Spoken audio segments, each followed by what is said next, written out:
Pemirsa, Anda masih bersama kami. Kita masuk ke segmen terakhir gitu ya, Bang Mizani ya. Lalu kita melihat banyak sekali nilainya dari penanaman mangrove ini sendiri. Dari Mitra Bentala sendiri memang dari awalnya sudah ada edukasi ataupun sosialisasi terkait mangrove ini sendiri dari untuk masyarakat sendiri atau seperti apa sih, Bang? Iya.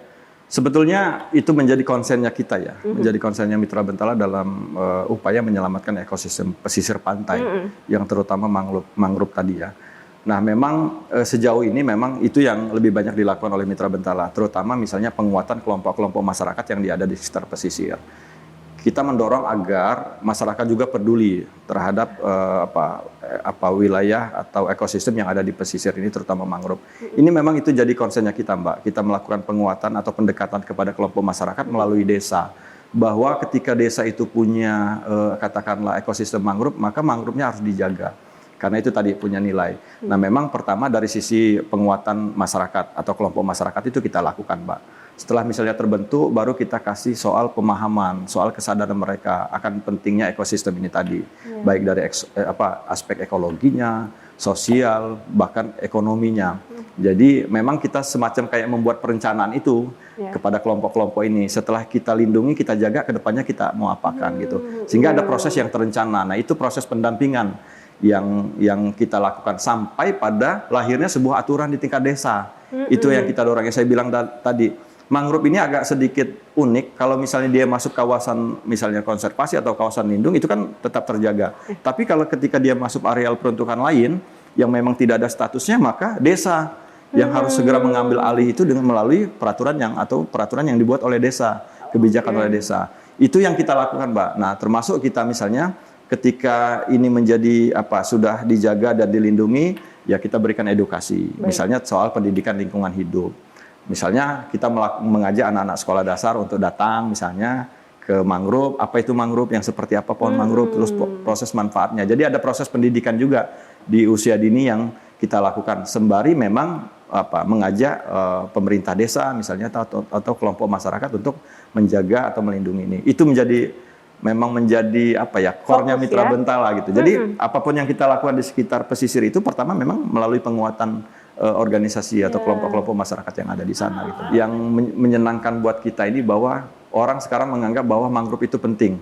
Mangrove itu bisa menghasilkan lebih dari sekedar misalnya kita menjaga lingkungannya, lebih dari sekedar kita habitat terjaga, tapi ada nilai lebih dari kegiatan-kegiatan pariwisata. Dulu kan belum booming yang namanya ekowisata kan. Orang anggap apa tuh ekowisata gitu kan. Tapi ternyata setelah ngelihat misalnya ada beberapa tempat katakanlah di Pesawaran itu yang memang mangrove-nya terjaga, orang datang ke sana. Ternyata luar biasa dan cukup tenang juga orang ketika sana. Itu artinya dari sisi misalnya membawa ketenangan jiwa lah katakanlah seperti itu juga ada gitu kan. Aspek healingnya tadi muncul gitu Pak. Betul. Lalu ketika tadi kan kita tentu itu menjadi fokus juga dari Mitra Bentala, mengedukasi, mensosialisasikan. Lalu ini kan cakupannya nggak hanya di Bandar Lampung. Ada kesulitan nggak sih, Bang, untuk mengedukasi tidak hanya di Bandar Lampung dan juga kan itu di luar Lampung juga ya, maksudnya di Provinsi Lampung gitu ya. Ada kesulitan nggak dari anggota member dari Mitra Bentala sendiri?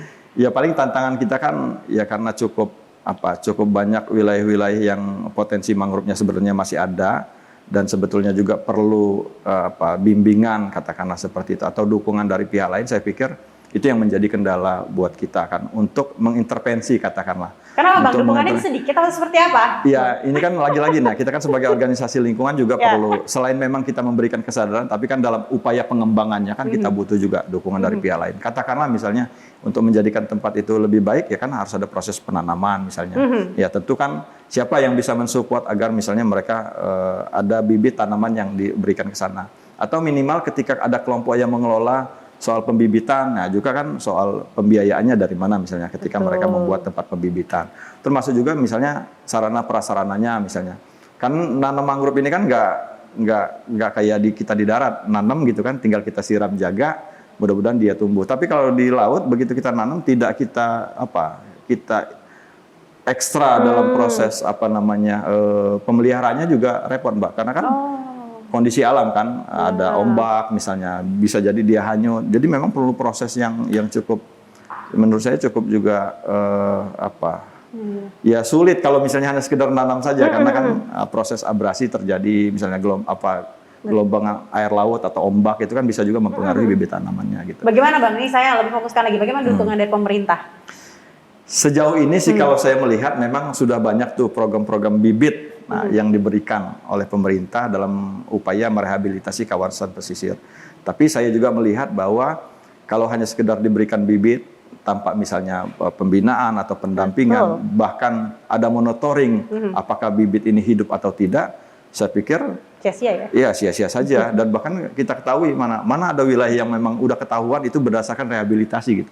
Sejauh ini memang bibit diberikan, tapi dalam proses untuk memonitoring lah katakanlah itu tidak terjadi. Kalau bantuan bibitnya sudah, saya pikir nggak kurang-kurang 50.000, 100.000 gitu. Tapi ya setelah ditanam ternyata ya tidak tumbuh gitu kan.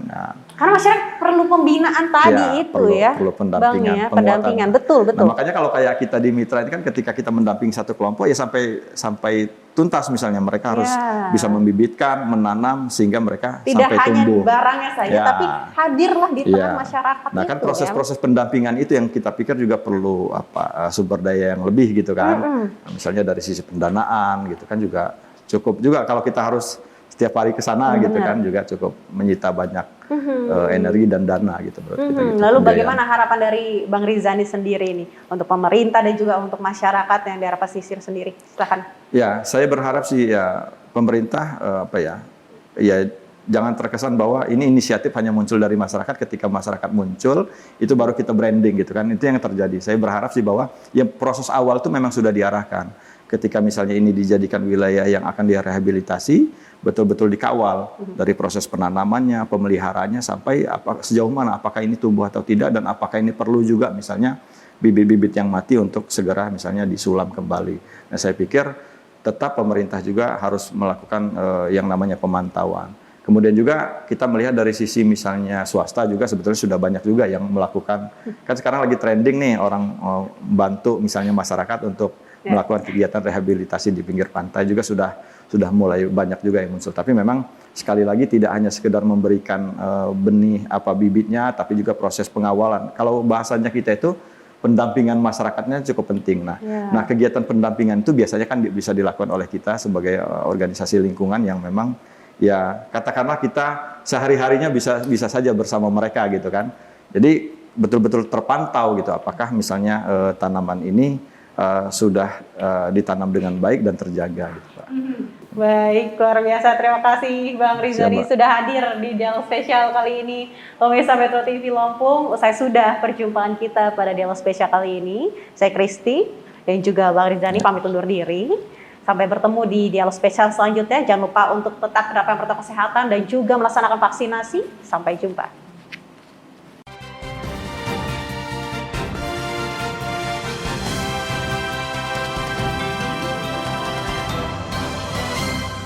Pemirsa Metro TV Lampung, jangan kemana-mana, karena sesaat lagi Anda akan menyaksikan siaran nasional Metro TV.